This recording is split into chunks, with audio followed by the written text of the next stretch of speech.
Hello, everybody. Welcome to the Native Wings Like an Eagle podcast.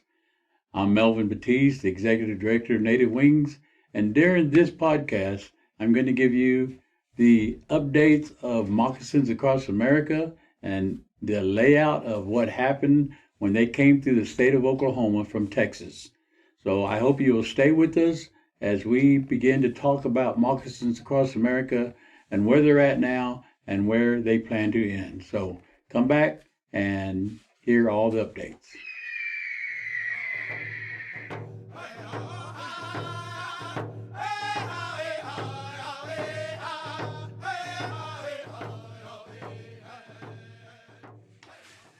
Welcome back to the podcast.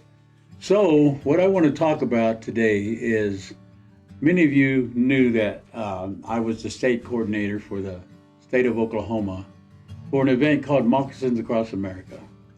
Now, Moccasins Across America was a very, very eventful time since May the 3rd, when the walk was launched from the San Pasqual Indian Reservation just outside San Diego, California.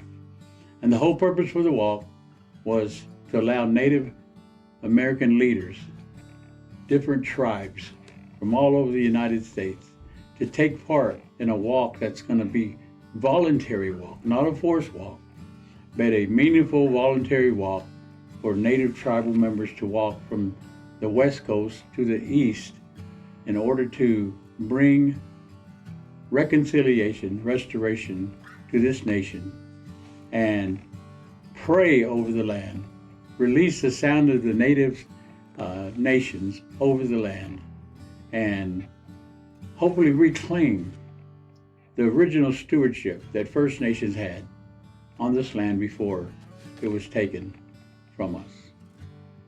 And one of the whole things about the Moccasins Across America was that it's been a movement that kind of stems from a prophecy that was spoken in 1975 by the renowned evangelist Billy Graham, when in Albuquerque, New Mexico, he spoke to many tribal leaders. And during that time, he told the tribal leaders that there was coming a time when a sleeping giant was going to arise in this country and was going to lead a spiritual movement that would bring many people together in unity and kind of like release a forgiveness and reconciliation here in America and maybe across the world. And he said that sleeping giant would be the First Nations people of this land, the Native American tribes. And so with that prophecy going forth, several years ago, a woman named Terry Windtalker Claw got a commission, which she believed from the heavens, from our Creator, to start a walk from west to east, which would be a process of taking what was called a generational curses that was brought onto this land when many Native tribes were forced in the 1800s to leave their original homelands and be moved to other locations in the spirit of manifest destiny. And during that forced walk, our people suffered tremendously. Atrocities, tragedies, sufferings that our people endured.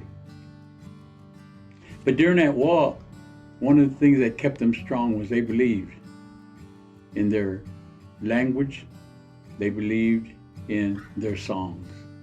And so many sang as they walked, and many prayed as they walked, believing that there was a better future. But we believe that during that forced walk, a generation of curses was placed upon the land. And we know that when the land is ill, then those who live upon it suffer from that illness. So Terry was given this commission to reverse the curse of generational cursings and bring in generational blessings as the native tribes of this land, the native leaders, who are the original stewards, take their position and begin to walk voluntarily from the west to the east to bring that about. And so when Terry reached out to me, I knew this was something that I had to get involved with. And so I stepped in, and Terry made me the coordinator for the state of Oklahoma. And so me and my wife, we went to California to launch the walk. We had to come back and do our organization business. But we met them, the walkers, as they went from California, Arizona, New Mexico, and Texas. And then on July the 1st, the walkers came in from Texas across the Red River into Oklahoma, where we met them at one of the parking lots in southern Oklahoma. And we welcomed them as they gave us the eagle staff and the blanket that they carried and a Native American translation of the Bible. And these things were passed to the Oklahoma team from the Texas team. And of course, the eagle staff represents authority. You know, we believe in Native culture that the eagle is divine and it has the authority. And so when we have eagle feathers, we understand that it's an honor to have an eagle feather. And many who have eagle feathers stand in a place of authority. So they had an eagle staff feather that they passed over to us. They also had a blanket. And the significance of that blanket was that many years ago, the government tried to eliminate us with blankets of diseases. And many of our people suffered and died by receiving these blankets. But we, as we walked from west to east, we carried a blanket. But this blanket is a blanket of healing. And we pass that on to each other as we go from state to state, so that the land can be healed and the people living upon it can be healed. And then we also pass what we believe was the word of the Creator, translated and presented in native form to each state coordinator.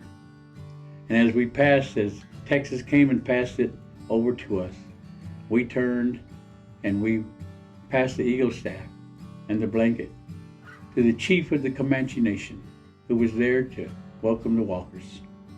And of course, in Native culture, you don't just go into a tribal area without the consent of the tribe. And so, of course, when we was greeted by the Comanche chief, he welcomed us into his territory to do the walk. And that was such a great gathering down there in southern Oklahoma. And from there, we went to Lawton, where the evangelist and the apostle Ray Garcia of the Impact Center in Lawton, Oklahoma, received the walkers, fed them, lodged them, prayed with them, sang with them, and led them to different areas around Lawton that the walkers can go and pray and sing over the land. And one of the most incredible times was when they took us to the boarding school. Right outside Lawton was one of the first boarding schools that the government had created for natives. It was called Fort Sill Indian School. And so we got to walk on the land out there, and we got to speak to the land, we got to sing to the land, and we even took communion with the land. And we wanted the land to release everything that it had seen and it had heard, and feel free to continue from that day on in a new way. And you have to be there to really experience what happens when you speak to the land. I mean, you have the authority to speak to the land and speak and sing and fellowship with the land. How the land releases the things that is held on for so long. And that's what we experienced there. And then there from Lawton, we went to Carnegie to the white church where Pastor Billy Harris received the walkers. He lodged them there at the white church, and he fed them at the white church, had services for them, took them around Carnegie where they could pray and sing over the land. And that was such a awesome thing to be able to come to these places in these areas. You know, Carnegie was a place where they said back in the early 1900s, there was a revival that went down in California, Los Angeles. They call it Azusa Street Revival. And some man left there and was filled with a mighty calling of God, and he came to Carnegie and met a couple of people, a couple of natives there, and began to tell them about Azusa. Next thing you know, these natives got filled with the spirit that this man was carrying. And then next thing you know, revival broke out around Carnegie. And many of the tribes of the state came to Carnegie, wondering what was going on. And as they came to Carnegie, they were touched by the Spirit. And so that was a really eventful time back in the early 1900s in Oklahoma when it came to the Spirit of God moving upon the native people. And so from Carnegie, we stayed there 2 days. And one of the days was 4th of July, and we enjoyed fireworks later that night out at the campsite. But we also went to different places, you know, around Carnegie that was really significant to the Kiowa people. After Carnegie, we went to Anadarko. And Anadarko, we were received by a man named, I forgot his name, but anyway, he received us, him and his church. They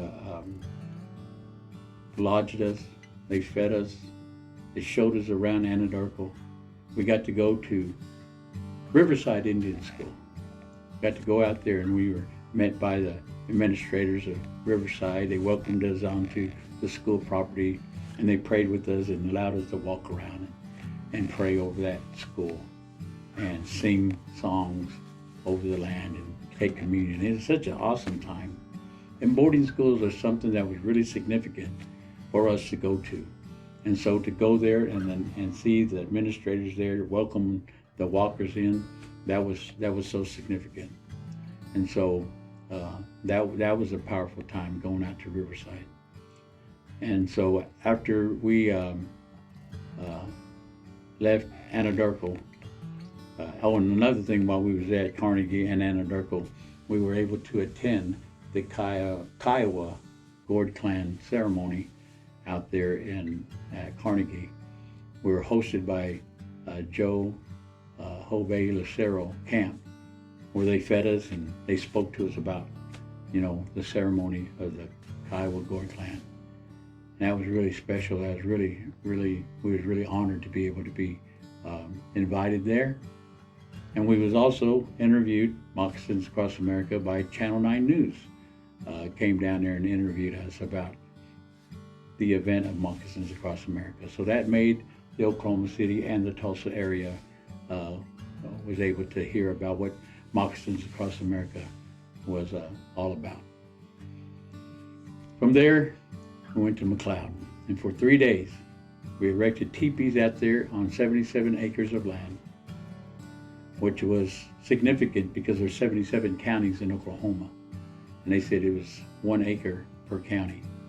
And we was able to set up teepees, and there was 3 drums come out, and rock pipe stem, and myself and Joe Lucero Hove, we all led the singing on the drums. Great fellowship out there. Thanking the people who hosted us, which was a House of Wine ministry. And we got to walk around and do what we were called to do, to walk and to pray and to sing and release the native sound upon the land. And that was so wonderful for 3 days.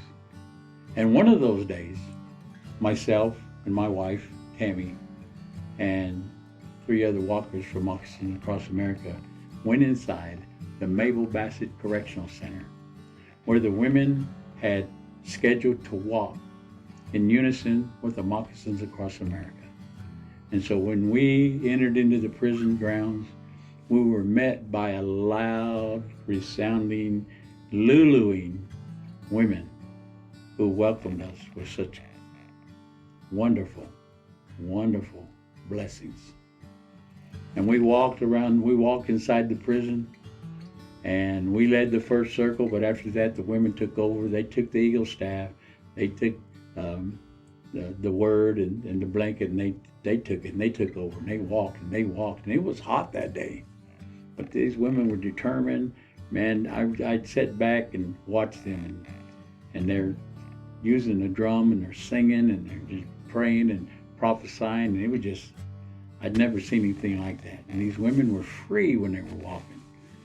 And so it was such a blessing to go into Mabel Bassett. I want to thank the warden of that organization, of that facility, and the chaplain who allowed us to come in to do that walk in the prison for the women here in Oklahoma. So that was a very highlight when we was there at McLeod. After McLeod, we went to Edmond, and a place called the Gin, and a brother that was such a blessing to us. When we first met him, we didn't know, and he didn't know about moccasins, and we were talking to him about it, and then come to find out that he was from the San Pueblo people in California, where the Moccasins Across America was being launched. And so that was a blessing to be able to meet somebody here in Oklahoma who was from that very tribe out there. But he hosted us. He fed us, he lodged us, and he took us around Edmond. And I'm telling you, that was one time where the walkers really, really walked, because we walked all through Edmond and walked through downtown. And one of the greatest or most pleasant things that we experience is when we're walking and we're singing, cars coming by and honking, giving their approval. And that was such a blessing to see that. And in Edmond, there was a lot of them doing that. And so it's good when you know you're doing a good thing and people come by and they either roll their windows down and wave and give you a thumbs up, or they honk their horns. You know, that's really good. And even though they may not know what we're doing, they knew that natives were doing something, and something positive. So after Edmond, we drove up to White Eagle, Oklahoma. And you know, the Ponca people are proud people. And when we got up to White Eagle, Michael Littlevoice, who was the coordinator for the gathering at White Eagle, he met us with a bunch of Ponca tribal members, as well as the Ponca tribal chief. And he greeted us, he welcomed us into the reservation. We went in, we walked, we sang, we prayed, we took communion with the land, we took communion with each other, and we just sat and had great fellowship with each other. And I believe that many things powerful happened there at the White Eagle Ponca Reservation. We experienced a lot of spiritual releases that happened on that land. And today I believe that White Eagle received something that they've been waiting on for a long time. So that was such a blessing to be able to go to White Eagle, Oklahoma, among the Ponca Nation, and share this time with them. And while we were there, we went out to the Chilocco Indian School, right there south of the Kansas-Oklahoma border. And we were welcomed by the superintendent of Chilocco, which, by the way, was a distant relative of mine, Jim Baker, who was a superintendent when I went to Chilocco in 1976. He's still there. He's still watching over the land. And so when we met him, and he's like, yeah, y'all come on in, and he opened the gate for us, and we went in, and we did what we were called to do, pray and sing, and whew, that was powerful. Because see, I went to Chilocco, and to feel that which I felt before many years ago, and to feel the land release that was exciting. And so I really saw it too. Jim Baker, when we were leaving, he said a prayer, and you could tell that he was really, and he told us, he said he was really grateful that we came to the Chilocco Indian School. So the walkers went into Kansas for a few days, then they come back. And many of y'all don't know, but I'll go ahead and talk about it real quick. Not long ago, I was diagnosed with cancer. So the time they went to Kansas, on the way back, I started chemotherapy. Well, when they come back, they went to the Pawnee Nation. And they were greeted by tribal counselors and cultural representatives of the Pawnee Nation. And the walkers were met there and greeted and shown around the area of the tribal headquarters. And because see, the Pawnee Nation is located on the old Indian School that was erected for many years ago in Pawnee. And so now their tribal agencies built right there on that land. And so they took them in there and they prayed around, and I watched through Zoom because I couldn't be there because of my treatments. But I saw that, man, the Pawnee Nation did such a great hosting job for the Moccasins Across America walkers. And I was just so thankful to the Pawnee Nation for how they received them.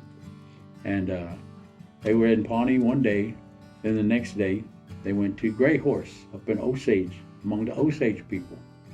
Of course, I wasn't able to go there too because I was still in Oklahoma City going through my treatments.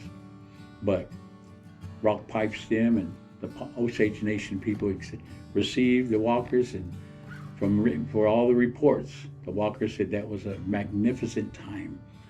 Very, very powerful moment to be at the Gray Horse ceremonial grounds and being able to sing on the drum that Rock Pipe Stem had made, and to hear the songs of the Osage people. And so, you know, I really regret missing being there because I know that was a powerful time. And then the next day they went on to Pawhuska, and I finally got to join them. I went up to Pawhuska and joined them for a little bit, and it was a very powerful time up there in Pawhuska. Again, this is all a spiritual walk. This is all a spiritual thing. This is about as Native people, every step we take is a prayer for whoever we're praying for. What tribal people, families, nations, whatever, natives, we walk our prayers. Every step is a prayer. And so that's what we did. And then every song, we believe that our native songs have healing in it. And they release, the sound releases healing upon the land. And this whole walk is about the land, and then also about walking in forgiveness as Native people. And so after Pawhuska, then the walkers came to Tulsa. Now they're coming to the Muskogee Creek Nation Reservation, my people. And I was so excited to be able to be there. We met at what was called the Council Oak Tree. That was a place where the Creeks first gathered when they were forcibly removed from Alabama and Georgia, and they got to Indian Territory. That tree was where they gathered at. There's some history about that tree that's good and bad. Well, we always try to focus on the good and pray and sing over so that the bad can be released. And we were met by tribal counselors. We were met by tribal members, and we were just so thankful to be there in Tulsa. We got to pray and take communion at that Council Oak Tree. Because you know that tree, when I looked at that tree, I was like, man, you've heard so many things. You've seen so many things. And a lot of it probably wasn't good. But we're going to take communion with you here. And we want to make sure that you can become what you were supposed to be, a land of bearing fruit. And so it was powerful to take communion there at that tree.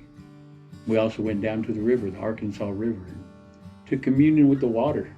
that river that goes through goes all the way through Oklahoma, and when the water, we want to make sure that our water is good. We want to take care of the water, and so we take communion with the water.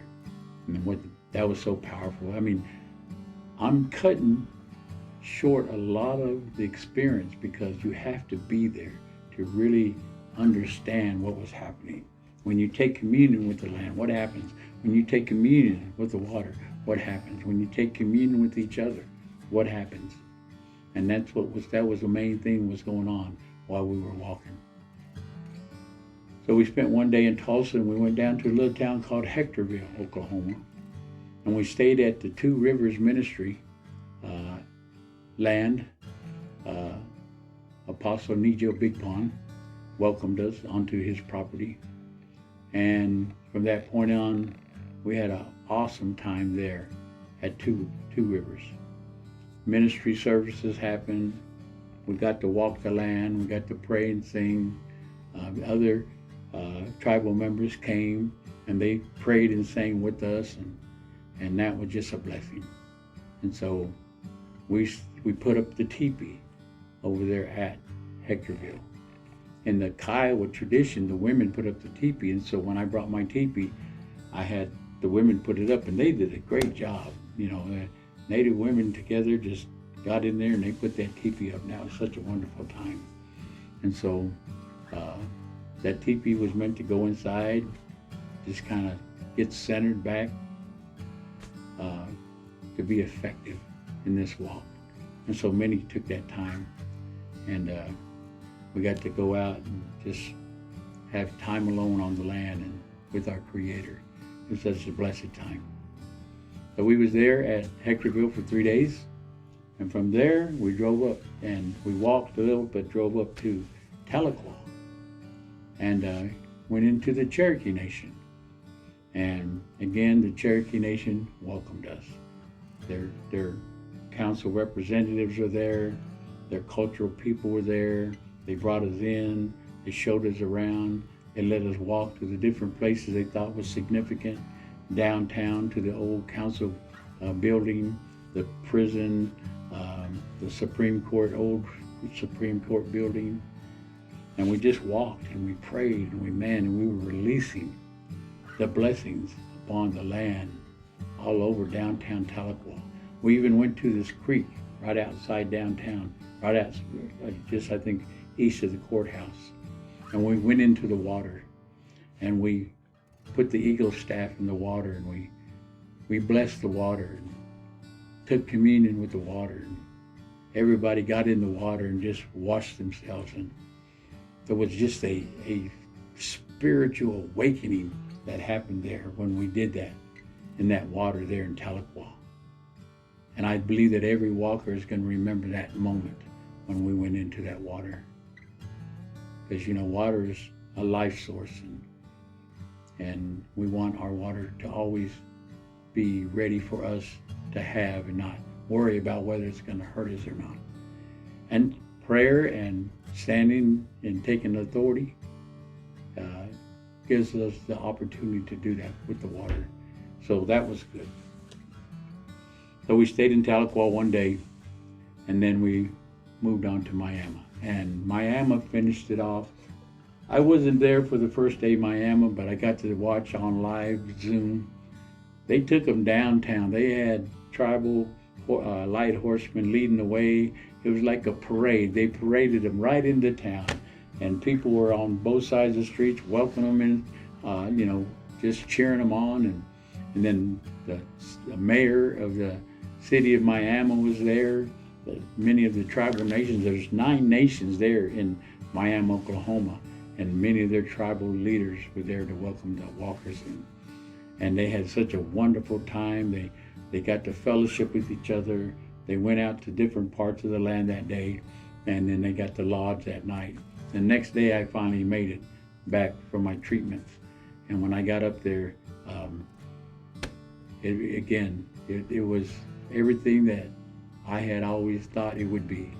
Miami, Oklahoma, and it was a Celebrate Recovery group out of the Father's house in Miami, Oklahoma, that really took charge and they did one of the most awesome jobs of bringing the walkers in, taking care of them, showing them where they felt like prayer needed to be done on their lands and in their waters, and they were just so ready.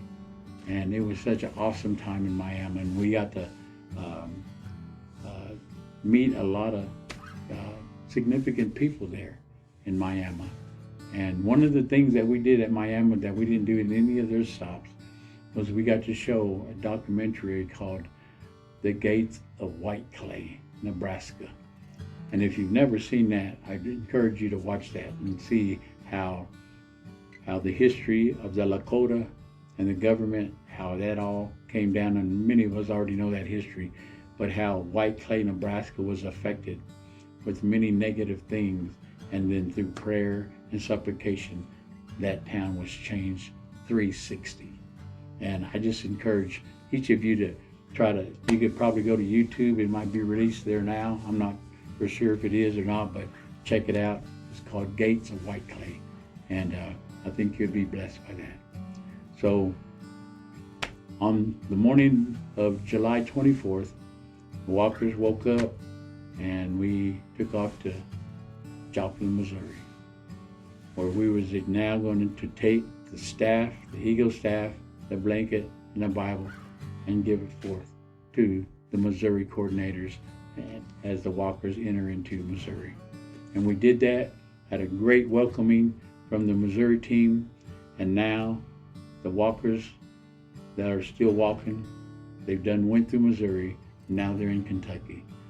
And the plan is to reach Washington, D.C. by October the 6th and stay there till October the 12th. And after that, they'll be going down to North Carolina. So, to be able to be a part of this, and then even as it started and then I get diagnosed with cancer, that cancer wasn't going to stop me from doing what I needed to do with this commitment that I gave to Moccasins Across America. And I just felt honored to be able to be a part of coordinating the state of Oklahoma. I think the state of Oklahoma did an awesome job. Each host city did an awesome job. And I just want to thank each and every one of you for participating and being a helping hand as these walkers come through our state. So proud of Oklahoma. The word Oklahoma really means the honored state, and I really believe the tribes honored this state when they welcomed the walkers across America, the Moccasins Across America, into these host cities. Great job. So now that they're going through Kentucky, me and my wife will probably meet them in Washington, D.C. and take part of the festivities there that many other tribal groups are going to meet with Moccasins Across America. We're going to have one great native celebration. And the word has already been sent to our president, Donald J. Trump, that the Indians are coming. And so he knows about Moccasins Across America and a lot of these other groups that are coming to Washington, D.C., converging in that town. Teepees will be set up on the main mall and tents, and we're going to make sure that the native tribal presence, the First Nations people, are going to be a presence and a powerful presence there in Washington in the month of October. So I'm hoping that we'll be able to air that some way, but I'm sure that Moccasins Across America and Native Wings Like an Eagle will be able to partner to bring you some footage of that day in Washington.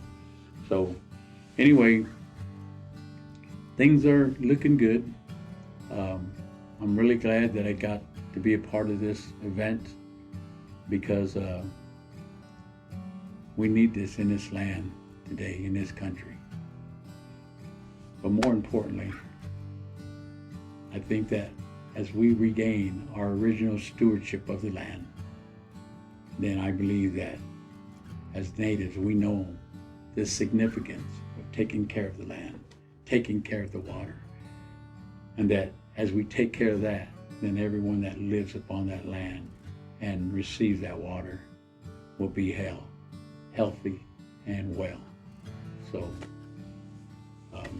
it's just what I feel is going to happen. So anyway, that's the update of Moccasins Across America. All that I can remember and share with you. And whenever we get to Washington, D.C. in October, I'll give you more updates on the convergence of the First Nations people in Washington, D.C. in the month of October. So join us again here at Native Wings Like an Eagle podcast to hear the update of the Moccasins Across America in Washington, D.C. So until that time, we pray that all things go well with you and that stay strong in the spirit, rise up mighty warriors, and let's steward this land the way it should have been from all the way back. Let's begin to steward it and bring blessings upon this land. Thank you for joining us.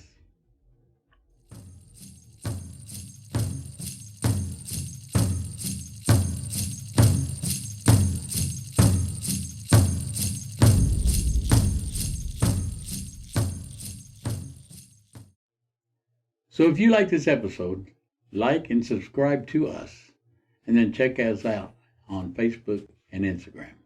Mado.